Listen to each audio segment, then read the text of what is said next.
دلته په سره ډګر کې په دویمه نړیواله جګړه کې پر نازي المان د بریا د یو هتیایمې کلیزې په مناسبت د روسیې د ولسمشر او د یو شمېر هیوادونو مشرانو ګډون.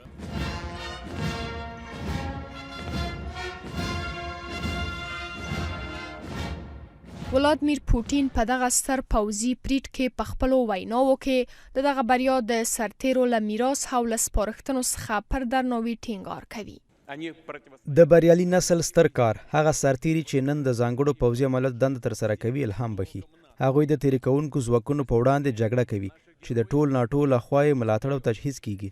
د دې سربیره زموږ اتلان مخ په تګ دي. د روسیې سرتیرو ترڅنګ کارګر، طراحان، انجینران، پوهان او مخترعان دي.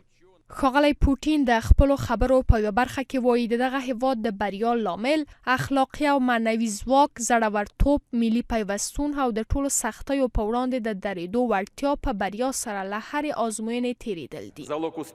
زموږ د بریا د اخلاقي ځواک او زموږ د میړانې او زړورتوب کلي د ټولو ننګونو په وړاندې د درېدو لپاره زموږ یووالی او وړتیا ده. موږ ګډ هدف لرو. هر څوک په بری کې خپله شخصي ونډه ادا کوي.